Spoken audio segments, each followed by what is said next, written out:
আসসালামু আলাইকুম। আশা করি আপনারা সকলে ভালো আছেন। আজকে আমরা যে বিষয়টা আলোচনা করব বা জানবো সেটা হচ্ছে কৃষি হতে আয়। আয়কর আইন অনুযায়ী 2023 আয়কর আইন অনুযায়ী কৃষি হতে আয় কাকে বলে বা এটার হিসাব কিভাবে করতে হবে, আমাদের বেসিক যে বিষয়গুলি জানতে হবে সেই বিষয়গুলি কিন্তু আমরা আজকে শিখব। আশা করি সকলে আমার সঙ্গে থাকবেন এবং টিউটোরিয়ালটি সুন্দরভাবে দেখবেন এবং শেয়ার করবেন বন্ধুদের সাথে। তো চলেন আমরা আজকে কি কি শিখবো সেটা হচ্ছে কৃষি হতে আয়। কৃষি হতে আয়। এই কৃষি হতে আয় কিন্তু খুবই গুরুত্বপূর্ণ। আয়কর আইন অনুযায়ী ইনকাম ট্যাক্স যখন আমরা হিসাব করতে যাব একজন করদাতার, তখন কিন্তু আমাদের এই কৃষি হতে আয় এই বিষয়টা কিন্তু খুবই গুরুত্বপূর্ণ একটা বিষয়। তাহলে কৃষি হতে আয় আমরা কত নম্বরে পড়েছিলাম? এটা হচ্ছিল আমাদের 3 নম্বরে পড়েছিলাম। যে আয়কর আইন অনুযায়ী যে আয়ের খাতগুলি আছে সেই আয়ের খাত অনুযায়ী আমরা সিরিয়ালে পড়েছিলাম, এটা হচ্ছিল 3 নাম্বার। 1 নাম্বার পড়েছিলাম হচ্ছিল 1 নাম্বারে পড়েছিলাম হচ্ছিল চাকরি হতে আয়। 2 নাম্বারে আমরা কি পড়েছিলাম? ভাড়া হতে আয়। আজকে আমরা 3 নাম্বারে কি পড়বো সেটা হচ্ছিল আমাদের কৃষি হতে আয়। আমাদের পূর্ববর্তী যে ক্লাসগুলি আছে সেই ক্লাসগুলিতে কিন্তু আমরা ধারাবাহিকভাবে আলোচনা করে আসছি এবং কি বিস্তারিতভাবে বোঝার চেষ্টা করেছি। তাহলে আজকে আমরা কি পড়বো সেটা হচ্ছে কৃষি হতে আয়। কৃষি হতে আয় কাকে বলে? তাহলে আমাদের সেই বিষয়গুলি আগে জানতে হবে যে কৃষি হতে আয় এই সংজ্ঞাটা কি। যখন কেউ জানতে চাবে যে কৃষি হতে আয় কাকে বলে, এখন আসলে আমরা কৃষি কাজ কি গ্রামে বা শহরে, এখন কিন্তু আধুনিক নগরায়নের ক্ষেত্রে অনেকে কৃষি কাজ করে থাকেন। সেই ক্ষেত্রে কিন্তু আগের যে প্রাচীন কৃষি আছে সেই কৃষি গ্রাম অঞ্চলে এখনো হয়, কিন্তু আমাদের ঢাকা বা বৃহত্তর যে বিভাগীয় যে শহরগুলি আছে সেই শহরে কিন্তু এখন আধুনিক কৃষি কার্যক্রম পরিচালিত হয়। তাহলে আমরা চলেন আজকে আমরা কৃষি কাকে বলে বা কৃষি হতে আয় কাকে বলে। এই কৃষি আয় যেটা আছে সেটা কিন্তু ধারা আমাদের আয়কর আইন অনুযায়ী ধারা 40। কৃষি হতে আয় ধারা কত? 40। তাহলে চলেন আমরা কৃষি হতে আয় কাকে বলে সেই বিষয়টা পড়ি। তাহলে আমাদের প্রশ্নটা কি? প্রশ্নটা কৃষি হতে আয় কাকে বলে। 1 নাম্বার, কৃষি হতে আয় কাকে বলে। আয় কাকে বলে এটা যদি এতটুকু প্রশ্ন থাকে সেটা আমাদের 1 নম্বর প্রশ্নের জন্য আসতে পারে, যে ছোট প্রশ্ন যে কৃষি হতে আয় কাকে বলে বা কৃষি আয় বলতে আপনি কি বুঝেন বা কি বুঝো। তখন আমরা প্রশ্নটা এভাবে লিখবো, কৃষি হতে আয় কাকে বলে। সেক্ষেত্রে কোনো ব্যক্তির উত্তর, এটা হচ্ছে কোনো ব্যক্তির কৃষি কার্যক্রম থেকে কোনো ব্যক্তির কৃষি সম্পর্কিত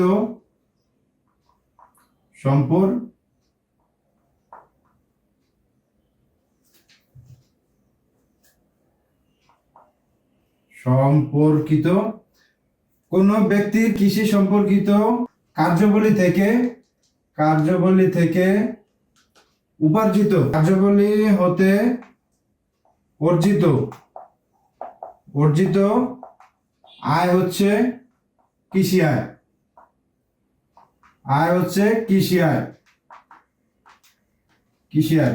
তাহলে আমরা কি দেখলাম সেটা হচ্ছে কৃষি হতে আয় কাকে বলে। তাহলে আমরা একদম সহজে ছোটভাবে উত্তর দিব এইরকম ভাবে, যে কোনো ব্যক্তির কৃষি সম্পর্কিত কার্যাবলী হতে অর্জিত আয় হচ্ছে কৃষি আয়।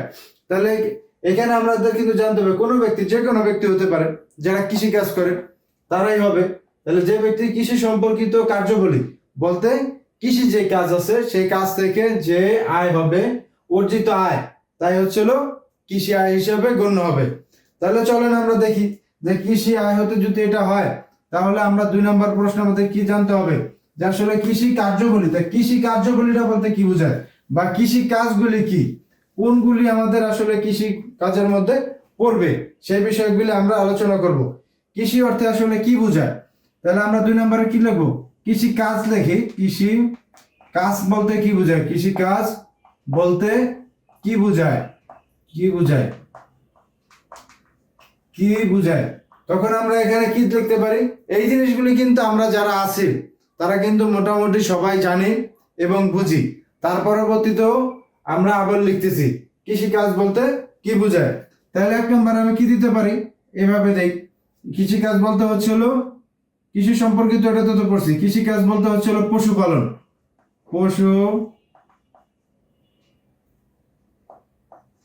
পশুপালন, হাঁস মুরগির খামার, হাঁস মুরগি পালন দিয়ে হাঁস মুরগি পালন। এর পরবর্তীতে হচ্ছে হলো মাছের খামার।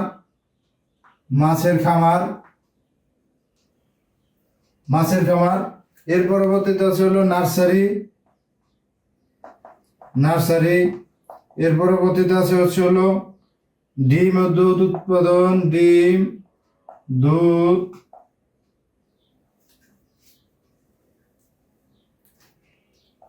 ডিম ও দুধ উৎপাদন, ফল ও মধু চাষ ইত্যাদি হচ্ছে হলো কৃষির অন্তর্ভুক্ত।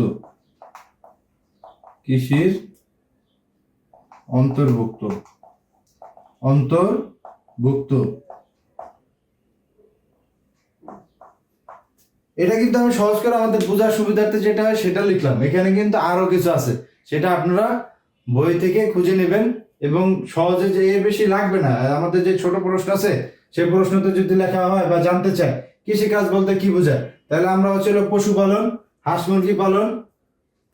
মুরগি পালনের হচ্ছে চন্দ্রবিন্দু হবে হাঁস মুরগি পালন। এর পরবর্তী মাছের খামার, নার্সারি, ডিম দুধ উৎপাদন, ফল ও মধু চাষ ইত্যাদি হচ্ছে কি কৃষির অন্তর্ভুক্ত হবে। তাহলে আশা করি বিষয়টা আমরা বুঝতে পারছি। আমরা কি বললাম, প্রথমে 1 নম্বর প্রশ্ন আমরা কি পড়েছি যে কৃষি আয় বলতে কি বোঝায়। সেটা হচ্ছে কি কৃষি কাজ থেকে বা কৃষি কার্যক্রম থেকে, কৃষি চাষাবাদ থেকে যে কৃষক বা যে চাষ করেন তেনার যে উপার্জনটা হয় সেটা হচ্ছে কৃষির অন্তর্ভুক্ত হবেন। এর পরবর্তীতে তাহলে আমরা কৃষি কাজ বলতে কি বোঝায় বা কৃষির অন্তর্ভুক্ত কি কি হবে, সেটা হচ্ছে পশুপালন হবে, হাঁস মুরগি মাছের খামার, নার্সারি, ডিম দুধ উৎপাদন, ফল ও মধু ইত্যাদি কৃষির অন্তর্ভুক্ত হবে। তাহলে আমরা কি জানলাম, দুইটা বিষয় কিন্তু আমরা পরিষ্কারভাবে জেনে ফেললাম। তাহলে চলেন আমরা এখন অন্য প্রশ্নতে যাই।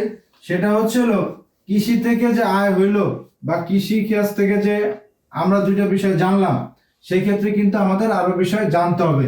সেটা কি, যদি কোনো ব্যক্তি চা উৎপাদন করে, কোনো ব্যক্তি যদি চাষ করে চা কিন্তু আমাদের এই যে স্বাভাবিক দুধ ডিম যেগুলি হবে এর চাইতে কিন্তু চারা একটু ব্যতিক্রম। সেই বিষয়গুলি আমরা এখন পড়ব। সেটা হচ্ছে যদি কোনো ব্যক্তির তিনি চাষ করছেন এবং তিনি নিজেই ওটা উৎপাদন করছেন এবং প্রক্রিয়া করার পর উনি বাজারে বিক্রি করছেন, যদি এইরকম হয়, একই ব্যক্তি হয়, উনি চাষ করছেন, উনি এটা উৎপাদন করছেন এবং উনি এটাকে পাতায় রূপান্তরিত করার পরবর্তীতে চায়ে রূপান্তরিত করছেন, এর পরবর্তীতে কি করলেন, বাজারে বিক্রি করলেন। যদি এরকম হয় তাহলে হচ্ছে বিক্রয়লব্ধ যে অর্থটা হবে, বিক্রয়ের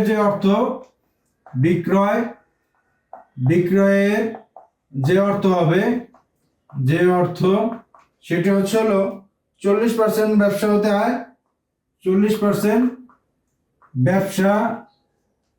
ব্যবসা হতে আয় এবং 60% কৃষি হতে আয়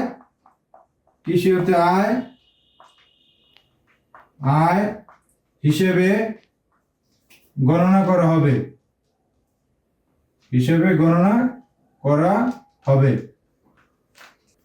তাহলে কি বললাম, এটা হচ্ছে যদি কোনো ব্যক্তি চা বাগান থেকে থাকে বা উনি যদি চা চাষ করেন, তাহলে সেই ক্ষেত্রে কিন্তু আমরা এই হিসাবটা করব। অবশ্যই আমাদের এটা কিন্তু মনে রাখতে হবে। তাহলে কি করতে হবে, যদি কোনো ব্যক্তি চা চাষ করেন বা নিজেই উৎপাদন করেন, বাগানের মালিক উনি চাষ করছেন এবং উনি এটা চা পাতা চা তো আগে চাষ করলেন, পাতা হলো, এর পরবর্তীতে তিনি এটাকে চা পাত্তি যেটা আমরা বলি সেটাতে রূপান্তরিত করার পরবর্তীতে তিনি বাজারে বিক্রি করলেন। যদি এইরকম হয় তাহলে তার বিক্রয়ের যে অর্থ হবে, যদি 100 টাকা হয়, মনে করেন তিনি 100 টাকা বিক্রি করলেন, যদি 100 টাকা বিক্রি করলেন, এটা যদি তার বিক্রয়লব্ধ অর্থ হয় তাহলে তার 40% বলতে 40 টাকা হবে হচ্ছে তার ব্যবসা হতে হয়, এটা হচ্ছে হলো ব্যবসা হতে হয়। আর যদি আর বাকি যে 60 টাকা থাকবেন সেটা হচ্ছে হলো তার কৃষি হতে হয়, কৃষি হতে আয়, কৃষি হতে আয়। এটা কিন্তু তার যে খরচ, খরচ বাদ দেওয়ার পরবর্তীতে হিসাব হবে। আপনি তাহলে চিন্তা করতে পারেন তাহলে যে চাষ করলেন সেই চাষের খরচ কই গেল, সেটা আমরা অবশ্যই মনে রাখবো, সামনে আমরা ইনশাল্লাহ পড়বো, তাতে সমস্যা নেই। এটা হচ্ছে আয়ের যে হিসাবটা হবে সেটা হচ্ছে হলো আমরা এভাবে করব। তাহলে আমরা কি হলো, যদি কোনো ব্যক্তি চা বাগানের মালিক হন, চা উৎপাদন করেন এবং তিনিই চা বিক্রয় করেন, তাহলে তার বিক্রয়লব্ধ যে অর্থ হবে সেই বিক্রয়লব্ধ অর্থের 40% হচ্ছে হলো ব্যবসা হতে আয় হবো এবং 60% তার হবে হচ্ছে হলো কৃষি হতে আয়। এ হচ্ছে হলো কৃষি হতে আয়ের মূল বা বেসিক। আর আমাদের জানতে হবে সেটা হচ্ছে হলো এই যে এখানে আমরা কৃষি হতে আয়, মানুষ কৃষি কাজ, বড় বড় ব্যবসায়ী যারা আছেন বা বড় বড় শিল্প প্রতিষ্ঠানের মালিক যারা আছেন, ওনাদের কিন্তু অনেকের শখ কৃষি কাজ করা বা ওই প্রাকৃতিক একটা পরিবেশে যাওয়ার জন্য তারা চেষ্টা করেন। কেননা তারা সারাদিন যে পরিমাণে পরিশ্রম আর চাপে থাকে, তাই তারা প্রকৃতির সঙ্গে থাকতে পছন্দ করেন অনেকে।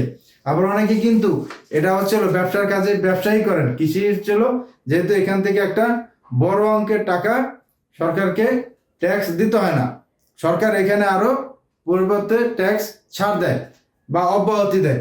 তাহলে সেই ক্ষেত্রে আমরা অনেকে এটা ইচ্ছা করে করে, অনেকের শখ, অনেকে ব্যবসায়ী করে কৃষি। তাহলে আমরা চলেন এর পরবর্তীতে আমরা দেখি আসলে কৃষি হতে আয় পরিগণনার ক্ষেত্রে বাদ কি কি দিতে হবে। তাহলে অব্যাহতি বা বাদ, কৃষি হতে কৃষি আয় গণনার ক্ষেত্রে, গণনার ক্ষেত্রে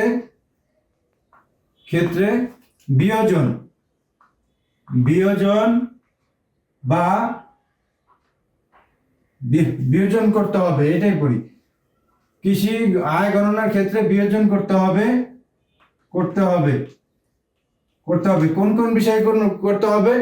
1 নাম্বারটা হচ্ছে হলো ভূমি উন্নয়ন কর, ভূমি উন্নয়ন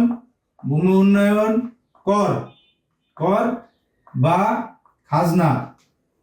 এখন বলতে পারেন দুইটাতে একই জিনিস, আপনি ডাবল লিখলেন কেন? অনেকে জানে এটা ভূমি উন্নয়ন কর, অনেক অঞ্চলে এটার নাম আছে সেটা হচ্ছে খাজনা। তাহলে সেই ক্ষেত্রে ভূমি উন্নয়ন কর বা খাজনা, এটা হচ্ছে কোন জমির বা কিসের খাজনা?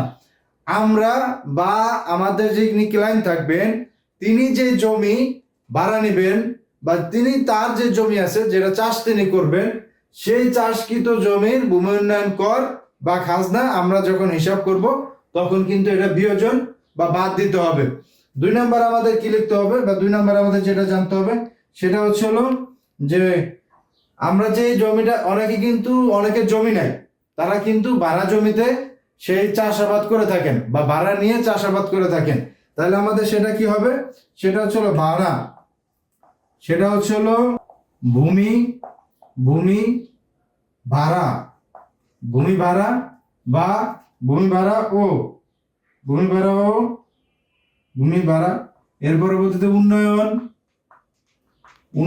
ও সংরক্ষণ।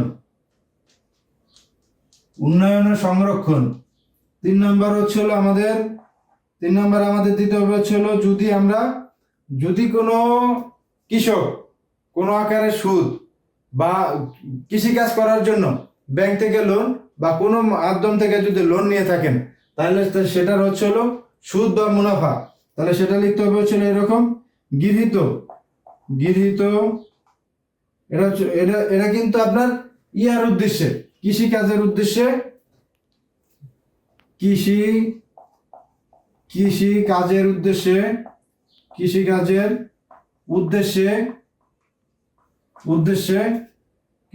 উদ্দেশ্যে গৃহীত ঋণ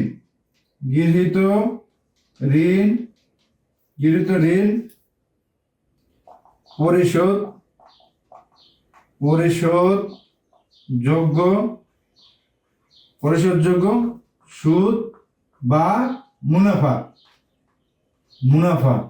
তাহলে আশা করি আপনারা 3টা অলরেডি উঠাইতে পারছেন। 1 নাম্বারটা কি? ভূমি উন্নয়ন কর বা খাজনা, ভূমি উন্নয়ন কর বা খাজনা। 2 নম্বরে কি ভূমি ভাড়া বা উন্নয়ন ও সংরক্ষণ। এরপর 3 নম্বর কি কৃষিকাজের উদ্দেশ্যে গৃহীত ঋণ বা পরিশোধযোগ্য সুদ বা মুনাফা। আচ্ছা, ভূমি উন্নয়ন কর সেটা আমরা সকলে সহজে বুঝি। এরপর যদি কেউ চিন্তা করে যে ভূমি ভাড়া, অনেক আমরা যারা দেখে থাকি শহর অঞ্চলে থাকি, তখন সেখানে দেখা যায় যে অনেকে শহর অঞ্চল ছাড়াও কিন্তু সরকার থেকে কিন্তু লিজ নেয়। বড় বড় যে চট্টগ্রাম বা সিলেট বা বড় অন্যান্য অঞ্চলগুলিতে এখন পর্যন্ত সরকার থেকে লিজ নিতে হয়। সেই লিজের কিন্তু একটা টাকা দিতে হয়, সেই জমিটা হচ্ছে ভাড়া বাবদ ভাড়া দেয়। তো সেই ভাড়ার ভূমির ভাড়াও কিন্তু এটা থেকে বাদ যাবে। এর পরবর্তীতে কি ভূমি উন্নয়ন বা সংরক্ষণ। ভূমি উন্নয়ন বা সংরক্ষণটা বলতে কি, এটা কি ধরেন আপনি মাছ চাষ করবেন, সে মাছ চাষ করার জন্য আপনি কি নদীর মধ্যে বা আপনি কি মনে করেন যে কোনো ভাবে বিলের মধ্যে মাছ চাষ করতে পারবেন? সেই জন্য অবশ্যই আপনি কি করতে হবে, চতুর্দিকে ভূমির চতুর্দিকে বড় আকার করে বাঁধ দিতে হবে। বাঁধ দিয়ে যাতে করে ওখানে পানি জমে থাকে সেটা করতে হবে। তাহলে ভূমি উন্নয়ন করতে হবে এবং সংরক্ষণও করতে হবে। একটা মানুষের জমি নিয়ে সেটাকে ধ্বংস করা যাবে না। এর পরবর্তীতে কি কৃষি কাজের উদ্দেশ্যে গৃহীত ঋণ বা পরিশোধযোগ্য সুদ বা মুনাফা। অনেকে কৃষি কাজ করার ক্ষেত্রে লোন নিয়ে থাকেন, সেটা অবশ্যই আমরা যারা আছি সেটা যেমন দেখা যায় যদি বড় আকারের খাবার করেন সেক্ষেত্রে কিন্তু ওনারা অনেক সময় ঋণ নিয়ে থাকেন। বিশাল আকারের ফার্ম করেন তখন সরকার থেকে বা বিভিন্ন ব্যাংক থেকে এই ঋণগুলি নিয়ে থাকেন। তাহলে আমরা কি বললাম, এগুলি বিয়োজন 1 নম্বর কি হবে ভূমি উন্নয়ন কর বা খাজনা। 2 নম্বরে কি হবে ভূমি ভাড়া বা সংরক্ষণ, ভূমি উন্নয়ন ও সংরক্ষণ। 3 নম্বর কি হবে কৃষিকাজের কৃষিকাজের উদ্দেশ্যে গৃহীত ঋণ বা পরিশোধযোগ্য সুদ বা মুনাফা। তাই 4 নম্বরে আমাদের কি পড়বো, আমরা মোটামুটি 5টার মতো পড়বো। 4 নম্বর হচ্ছে আমরা দিতে পারি হচ্ছে যন্ত্রপাতি বা মেরামত। তাহলে 4 নম্বরে আমরা কি দেব, 4 নম্বর হচ্ছে 4 যন্ত্রপাতি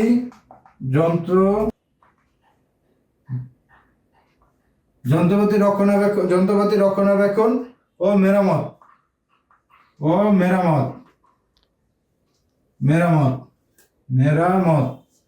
এর পরবর্তীতে হচ্ছে ভূমি বা আঙিনার ক্ষতিপূরণ। এইরকম 5টা আমরা দিয়ে রাখবো ইনশাল্লাহ। তাহলে আমাদের কি হলো, 1 নম্বর যে বিষয়টা হচ্ছে আমাদের যে কৃষি কাজ আছে সেই কৃষির ক্ষেত্রে বিয়োজনের যে বিষয়টা আছে সেই বিয়োজনের 1 নম্বর বিষয় হচ্ছে কি, 1 নম্বর বিষয় হচ্ছে ভূমি উন্নয়ন কর বা খাজনা, সেটা আমাদেরকে বাদ দিতে হবে যখন আমরা কৃষি হতে আয় পরিগণনা করব কোনো করদাতার। তাহলে সেই ক্ষেত্রে আমরা সেটা অবশ্যই লক্ষ্য রেখে পূরণ করব। 2 নম্বর আমরা কি বললাম, সেটা হচ্ছে কৃষি কাজে ব্যবহৃত ভূমি বা আঙিনা ভাড়া। আমরা সহজে কিন্তু লিখছিলাম কি ভাড়া, ভূমি ভাড়া। এর পরবর্তীতে কি রক্ষণাবেক্ষণ এবং উন্নয়ন এবং রক্ষণাবেক্ষণ। প্রত্যেকটি জমি কিন্তু রক্ষণাবেক্ষণ এবং উন্নয়ন করতে হবে, আপনাদের কিন্তু সেখানে আপনি চাষাবাদ করতে পারবেন না। এরপর 3 নম্বরে কি বললাম, যে ব্যবহৃত কোনো যদি ঋণ নেয় বা কোনো প্রতিষ্ঠান থেকে যদি ঋণ নেয় তাহলে সেই ক্ষেত্রে সে যে ঋণের যে সুদ বা মুনাফা দিবে সেটা। 4 নম্বর আমরা কি বললাম, কৃষি কাজ করার জন্য অবশ্যই যন্ত্রপাতির প্রয়োজন হবে। সেই যন্ত্রপাতি অবশ্যই কি করতে হবে, রক্ষণাবেক্ষণ করতে হবে এবং কি মেরামত করতে হবে। যদি নষ্ট হয়ে যায় তাহলে মেরামত করতে হবে। 5 নম্বর আমরা কি লিখলাম, 5 নম্বর আমরা লিখলাম যে জমিটি চাষ করা হবে, যেখানে কৃষি কাজ করা হবে, সেই ভূমিটা বা আঙিনার যে ক্ষতি হয় সেই ক্ষতিপূরণও আমাদেরকে বাদ দিতে হবে। এই হচ্ছে বিয়োজনের আরো অনেক বড় একটা লিস্ট আছে।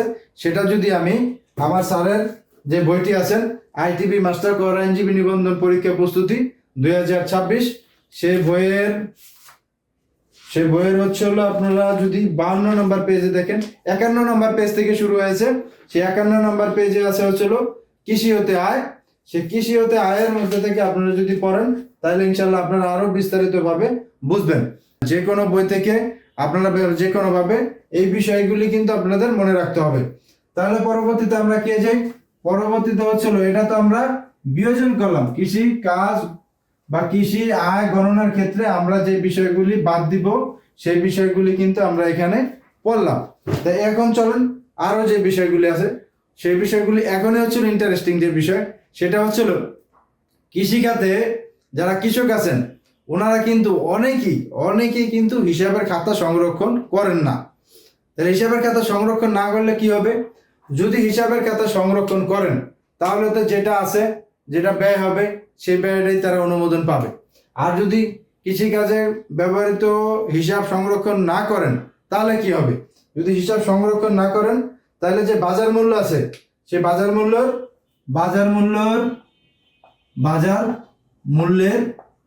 মূল্যের 60% কি হবে? 60% হচ্ছিল ব্যয় হিসাবে গণ্য হবে। বাজার মূল্যের 60% ব্যয় হিসাবে গণনা হবে। যদি কোনো ব্যক্তি, যদি কোনো কৃষক বা যদি কোনো কৃষিকাজের সাথে সম্পৃক্ত বা কৃষিকাজে আয় হয় এরকম কোনো ব্যক্তি যদি কাগজে হিসাব সংরক্ষণ না করেন যে তার কত টাকা খরচ হয়েছে, তাহলে সেই ক্ষেত্রে মূল যে বাজার মূল্য আছে বা যে কয় টাকা বিক্রি করা হবে সেই বিক্রির 60% ব্যয় হিসাবে পরিগণনা করা হবে, আর 40% আয় হিসাবে পরিগণনা করা হবে। এটা কিন্তু আমরা পড়েছিলাম। তার পরবর্তীতে আবার কি, এটা হচ্ছিল যদি কোনো কৃষক কাগজে কলমে যে হিসাব আছে বা হিসাব যদি সংরক্ষণ না করে তাহলে কিন্তু সেই ক্ষেত্রে এটা গণনা করা হবে। আমরা কিন্তু সেই প্রসঙ্গে যাব না যে কোনো কৃষকরা কি আয় দেয়, কর দেয় কিনা, বা কৃষকের কি খাতা আছে কিনা, সেই হিসাব আমাদের না। আমরা যদি পাই, যদি কোনো কৃষক তার যে কাগজপত্র আসে সেটা যদি তিনি সাবমিট করতে পারেন তাহলে তো ভালো, আর যদি না করেন তাহলে তার যে বিক্রয় হবে বিক্রয় অর্থ থেকে আমরা 60% ব্যয় হিসাবে গণনা করব। তাহলে চলুন এর পরবর্তীতে সেটা আরেকটা বিষয় হচ্ছিল, এখান থেকেও কিন্তু অব্যাহতি পাওয়া যায়। কৃষিকাজের এখান থেকেও কি পাওয়া যাবে? অব্যাহতি পাওয়া যাবে। তাহলে কত টাকা অব্যাহতি পাওয়া যাবে? যদি কৃষি হতে হয় একজন কৃষকের, এটা হচ্ছে হলো 6, একজন কৃষক অব্যাহতি পাবে কিভাবে? কৃষকের আয় অব্যাহতি একজন কৃষক কিভাবে অব্যাহতি পাবেন বা ছাড় পাবেন, সেটা কত টাকা পর্যন্ত পাবেন সেই হিসাবটা হচ্ছিল এখন। যদি একজন ব্যক্তির শুধুমাত্র কৃষিকাজ করেন, তিনি কৃষিকাজের বাইরে তার কোনো আয়ের কোনো খাত নেই, এরকম যদি হয় তাহলে তিনি মোট 5 লক্ষ টাকা পর্যন্ত অব্যাহতি পাবেন। মোট 5 লক্ষ টাকা পর্যন্ত অব্যাহতি পাবেন। এত টাকা অব্যাহতি পাবেন। তাহলে তিনি কত টাকা পাইলেন? যদি একজন কৃষক শুধুমাত্র কৃষিকাজ থেকে আয় করেন তাহলে তিনি অব্যাহতি পাবেন হচ্ছিল 5 লক্ষ টাকা। এটা হচ্ছিল ষষ্ঠ তফসিলের দফা 20-এ আছে। সেটা হচ্ছিল যদি কোনো ব্যক্তির একক কৃষিকাজ থেকে আয় হয় তাহলে কিন্তু তিনি মোট অব্যাহতি পাবেন 5 লাখ টাকা। ঠিক আছে? আর যদি এরকম হয় তাহলে আমরা চিন্তা করি, এটা তো তিনি 5 লাখ টাকা অব্যাহতি পেলেন শুধুমাত্র কিন্তু কৃষিকাজ থেকে আয়। যেমন তিনি কৃষিকাজও করেন, চাকরিও করেন, ব্যবসাও করেন, এরকম যদি কোনো ব্যক্তি হয় তাহলে কিন্তু এই অব্যাহতি 5 লক্ষ টাকা তিনি কিন্তু আর পাবেন না। তাহলে সেই বিষয়গুলি আমরা মনে রাখবো যে আসলে উনি কি একক কৃষিকাজ থেকে আয় করেন নাকি আরো অন্যান্য সেক্টর থেকেও তার কোনো আয় আছে। তাহলে আমরা কি পাইলাম? তার শুধু কৃষিকাজ থেকে যদি আয় হয় তাহলে তিনি কত টাকা অব্যাহতি পাবেন? 5 লাখ টাকা অব্যাহতি পাবেন।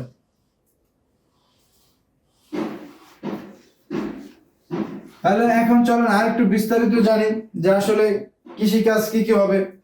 কৃষিকাজ হচ্ছে হলো, কৃষিকাজে যেটা আছে হাঁস মুরগি, আপনারা আবার এটার ব্যবসা ধরতে পারেন। হাঁস মুরগির চাষ বা এটা কিন্তু আমি এমনি লিখতেছি আপনারা শুধু জানার জন্য বা বোঝার জন্য, বা খাবার তৈরি যাকে ফিড বলে, খাবার তৈরি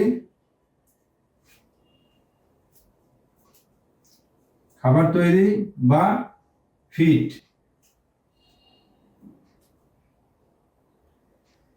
ফিড উৎপাদন, সেটা কি হইতে পারে?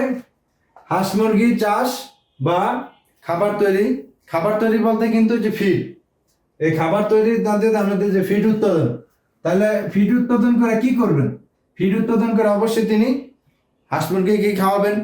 সেই ক্ষেত্রে যদি আমরা এটা ব্যবসা মনে করি তাহলে কিন্তু আমরা ভুল করব, তাহলে কিন্তু আমাদের হিসাবে মিলবে না। তাহলে কিন্তু ওই যে এক ব্যক্তি কর অব্যাহতি পাবেন, সেই কর অব্যাহতিটা কিন্তু পাবেন না।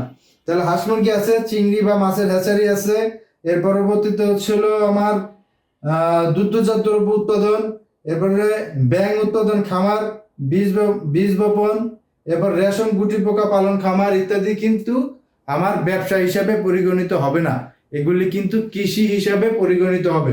আপনাদেরকে আবার বলি যে এগুলি কিন্তু ব্যবসা হিসাবে পরিগণিত হবে না, এগুলি কিন্তু কৃষিকাজ হিসাবে পরিগণিত হবেন।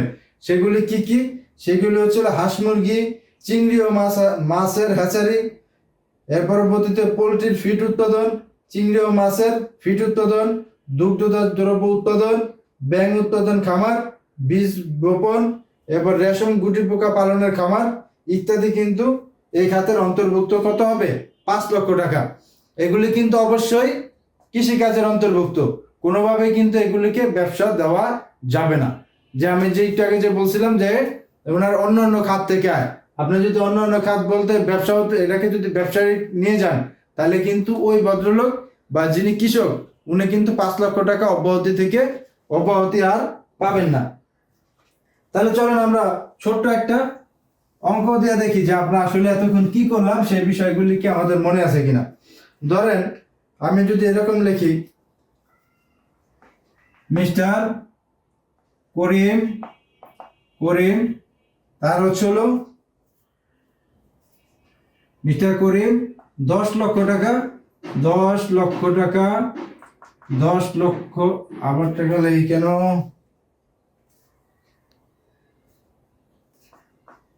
টাকার কৃষি পণ্য বিক্রয় করেছেন, কৃষি পণ্য বিক্রয় করেছেন,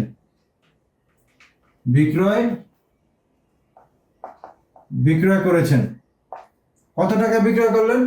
মিস্টার করিম 10 লক্ষ টাকা কৃষি পণ্য বিক্রয় করেছেন। তিনি কি করেন নাই?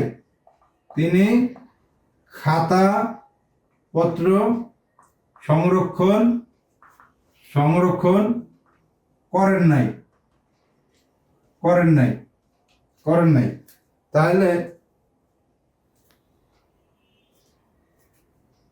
কি লিখলাম? মিস্টার করিম 10 লক্ষ টাকা কৃষি পণ্য বিক্রয় করেছেন, তিনি খাতাপত্র সংরক্ষণ করেন নাই। তাহলে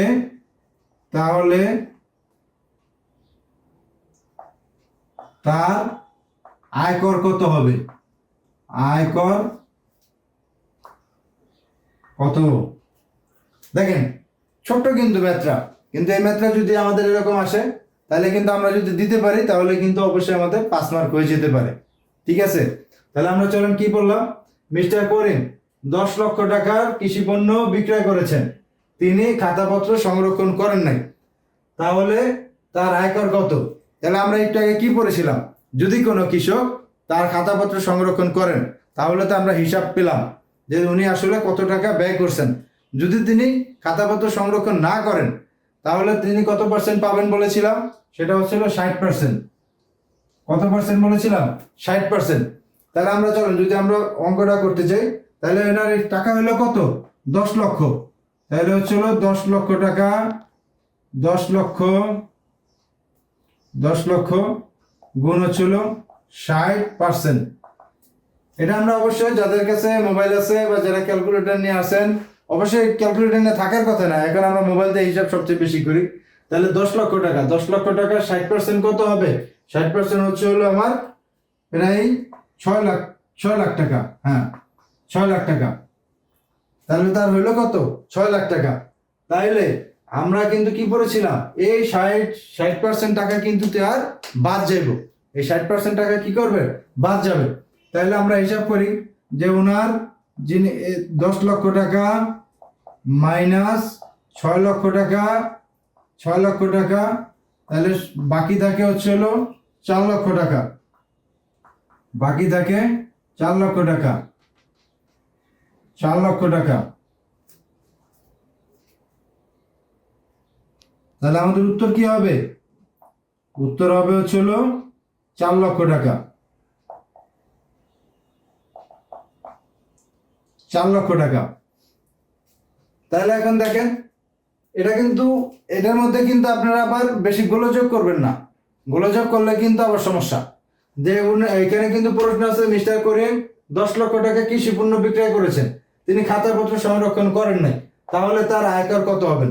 তাহলে আমরা কিছুক্ষণ আগে পড়েছিলাম, যদি কোনো ব্যক্তি বা যদি কোনো কৃষক খাতাপত্র সংরক্ষণ না করেন, তাহলে তার যে বিক্রয়লব্ধ অর্থ হবেন তার 60% ব্যয় হিসাবে গণনা করা হবে।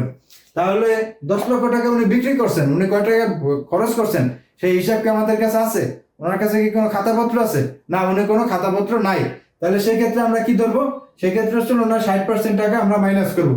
তাহলে 10 লাখ টাকা 60% হচ্ছে 6 লাখ টাকা। তাহলে 10 লাখ টাকা মাইনাস 6 লাখ টাকা সমান সমান 4 লাখ টাকা। তাহলে আমাদের উত্তর কি? তার আয়, করযোগ্য আয় কত? করযোগ্য আয় হচ্ছে বা তার আয়কর কত হবে? আয়কর হবে হচ্ছে 4 লাখ টাকা। তাহলে আশা করি ম্যাথটি সবাই বুঝছেন। কি বলছে? যে 10 লাখ টাকা তার কৃষি পণ্য হতে বিক্রয় এবং তিনি খাতাপত্র সংরক্ষণ করেন নাই, এই জন্য তার 60% অব্যাহতি বা মাইনাস যাবেন। এটা হচ্ছে তার আয়যোগ্য যে আছে ব্যয় হবে। আর 40% যেটা আছে সে 40% কিন্তু তার সরকারকে কর দিতে হবে। এই হচ্ছে যে কৃষি হতে আয়, সেই বিষয়গুলি আমরা ধারণা পড়লাম এবং আপনারাও আমার সাথে যুক্ত থেকে আশা করি এতক্ষণ বুঝতে পারছেন। যদি কখনো কোনো বিষয় যদি বুঝতে কোনো ধরনের সমস্যা হয়, তাহলে অবশ্যই কমেন্টে জানাবেন এবং আপনার যদি কোনো পরামর্শ বা মতামত থাকে, সেই ক্ষেত্রে নির্দ্বিধায় আমাকে জানানোর বা কমেন্ট করার জন্য অনুরোধ থাকবে। দয়া করে চ্যানেলটি সাবস্ক্রাইব করার অনুরোধ থাকবে এবং শেয়ার করার অনুরোধ রইল। ইনশাআল্লাহ এর পরবর্তীতে আমরা আগামী ক্লাসে, বলতে ক্লাস নাম্বার 9-এ আমরা এর পরবর্তীতে কি পড়ব? 1 নাম্বার আমরা কিন্তু আজকে 3 নাম্বারটা শেষ করলাম। 1 নাম্বার হচ্ছে চাকরি হতে আয়, সেটা শেষ করলাম। 2 নাম্বার হচ্ছে আমার ভাড়া হতে আয়, সেটা শেষ করলাম। আজকে হচ্ছে 7 নাম্বার ক্লাস অনুযায়ী আমরা হচ্ছে যে কৃষি হতে আয় কি কি খাত আছে সেটা শেষ করলাম। ক্লাস 9-এ কিন্তু আমরা অবশ্যই আগামী যে ক্লাসটা আছে সেটাতে কিন্তু আমরা যে ব্যবসা বা পেশা হতে আয় কাকে বলে বা পেশা হতে আয় কি কি সেই বিষয়টা কিন্তু আমরা পড়বো। আশা করি আপনারা এতক্ষণ আমার সঙ্গে ছিলেন। ধন্যবাদ আপনাদের সকলকে। আসসালামু আলাইকুম।